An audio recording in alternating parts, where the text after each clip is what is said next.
Ma'am क्या CA foundation के law के पेपर में 90 से ज़्यादा नंबर लाए जा सकते हैं? पहले तो फिर भी बीसीआर था मैम, फिर भी इजी था, पर अब तो पूरा का पूरा लॉ है 100 मार्क्स का और सिलेबस भी बढ़ गया। तो मुझे तो समझ में नहीं आ रहा, मुझे तो बहुत डर लग रहा है। अब आप ही बताओ हम क्या करें। तो पहली बात तो बेटा टेंशन बिल्कुल भी नहीं लोगे, जब ग्रूमिंग एजुकेशन एकेडमी आपके साथ है तो आप क्यों स्ट्रेस लेते हो। दूसरी बात, बिल्कुल पॉसिबल है 90 से ज़्यादा मार्क्स लाना, प्रॉपर अप्रोच रखनी है। करना क्या है, वीडियो को एंड तक देख लेना। आई एम श्योर आपको एक कॉन्फिडेंस आ जाएगा कि हाँ आप भी 90 प्लस स्कोर कर सकते हो।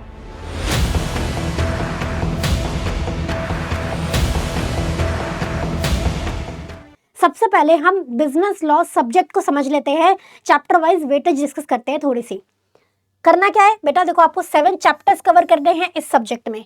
चैप्टर नंबर 1 की वेटेज है आपकी 0 से 5% की। Chapter number 2 Indian contract act की वेटेज है 20 to 30 मार्क्स की। Sale of goods act weightage carry करता है 15 से 20 marks. Indian partnership act weightage carry करता है बेटा अगेन 15 से 20 मार्क्स। एलएलपी एक्ट छोटा सा एक्ट है, वेटेज है इसकी 5 to 10 मार्क्स की। कंपनीज एक्ट की वेटेज है 15 से 20 marks and negotiable instrument act की वेटेज है आपकी 10 से 15 मार्क्स। तो आप देख रहे हो चैप्टर नंबर 1 और चैप्टर नंबर 7 नया आया है।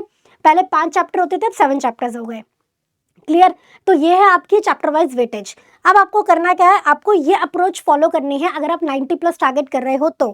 पहली बात, बहुत इंपॉर्टेंट चीज, 100% सिलेबस करना है।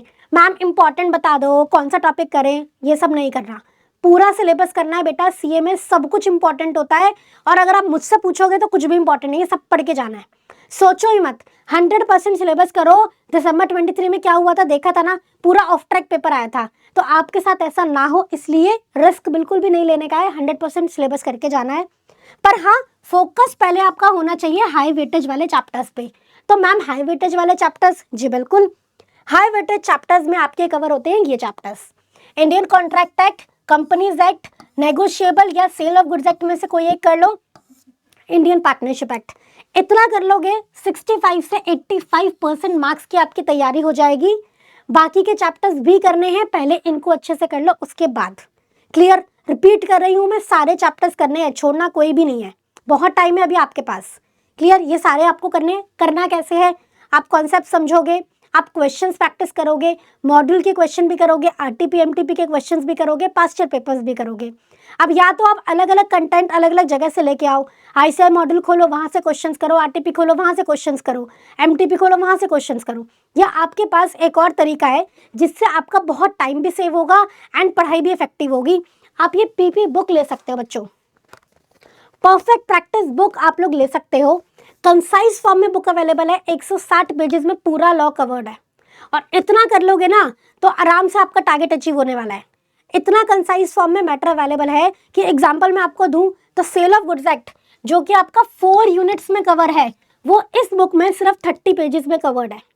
क्वेश्चन आंसर फॉर्म में है तो क्वेश्चंस की प्रैक्टिस भी हो जाएगी। एक और मजे की बात, इसमें ICI module, RTP, MTP, past year paper सब कुछ है और क्वेश्चंस अरेंज्ड है इन अ प्रॉपर ऑर्डर। जो क्वेश्चन सबसे ज्यादा बार आया हुआ है ना वो सबसे पहले है एंड सो ऑन, ताकि आपको पता चल जाए कि कौन सा टॉपिक ज्यादा इंपॉर्टेंट है, कौन सा क्वेश्चन ज्यादा इंपॉर्टेंट है, जिसकी ज्यादा आपको प्रैक्टिस करनी है। करना सब कुछ है, again I am repeating.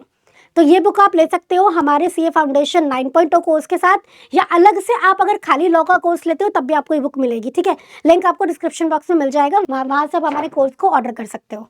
Next आ जाओ बच्चों, तो आपको पता लग गया हाई प्रायोरिटी टॉपिक्स कौन से हैं, उनको करना, बाकी बाद में करना। उसके बाद अपने नोट्स बेटा प्लीज खुद बनाया करो, प्रिंटेड नोट्स पे आप नहीं जाओगे। अगर आप 90 प्लस टारगेट कर रहे हो तो अपने हाथों से नोट्स बनाए होने चाहिए। यूज 4R स्ट्रैटेजी, खाली नोट्स बनाने से, खाली क्लास लेने से कोई बच्चा पास नहीं होता।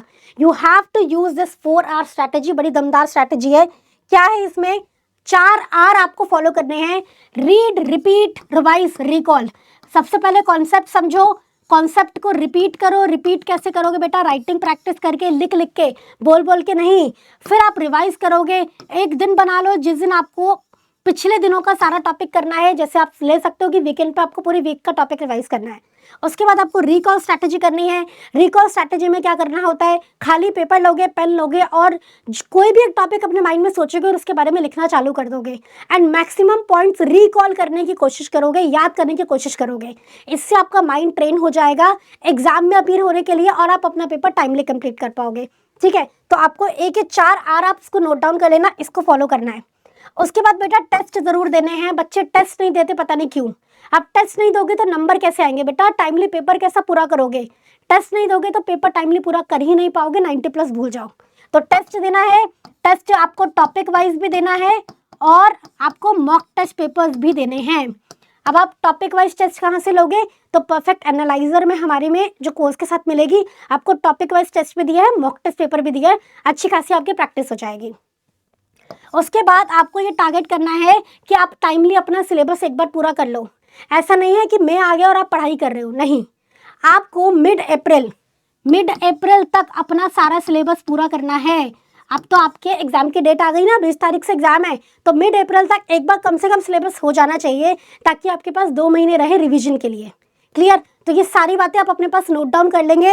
इनको फॉलो कर लिया बेटा, 90+ का टारगेट इजीली अचीव हो जाएगा। और अगर लॉ जैसे सब्जेक्ट में आपने 90+ ले आए ना, तो आपका फाउंडेशन तो क्लियर ही समझो। ठीक है? तो आई होप ये आपको बहुत यूजफुल रहेगा। फटाफट से वीडियो को फ्रेंड्स के साथ शेयर कर देंगे, लाइक कर देंगे। चैनल पर नए हो बच्चों तो चैनल को सब्सक्राइब कर लो।